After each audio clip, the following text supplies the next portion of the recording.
पहली बात तो ये है कि इमरान खान जो हैं वो मेरे ख्याल में पाकिस्तान की तारीख में इतना पॉपुलर लीडर तो पहले कभी एस्टैब्लिशमेंट को बतौर हरीफ नहीं मिला होगा।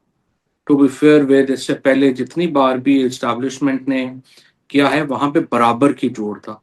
लेकिन अब तो इमरान खान ने ऑर्डर ही पूरा जो है वो बदल दिया है और हरीपुर में उमर अयूब हारे हैं, इमरान खान नहीं हारे। अगर इमरान खान ने उस इलेक्शन को कॉल ऑन दिया होता, वो कहते कि वो आप इलेक्शन लड़ दें, इस वक्त भी उमर अयूब को छोड़ें। अगर इमरान खान ने जो कहा था, पीटीआई ने किया होता और 30 साल से किसी नौजवान को वोट इन्होंने टिकट दे दिया होता, things would have been different. लेकिन वो अनफॉर्चुनेटली वो नहीं किया इन्होंने, और जो भी उन्होंने किया उसकी वजह से। लेकिन इसके बावजूद मैं ये समझता हूं कि जो इमरान खान की जो टर्म्स हैं उनको आप बिल्कुल माइनस तो नहीं कर सकते।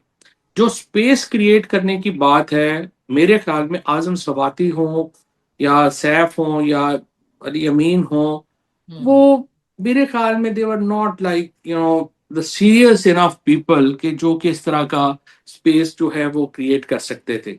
और इसीलिए मेरे ख्याल में फिलहाल इमरान खान से ज्यादा इंपॉर्टेंट ये था कि जो कोट लखपत में लोग कैद हैं उनको रिलीफ दिया जाता ताकि वो बाहर आते।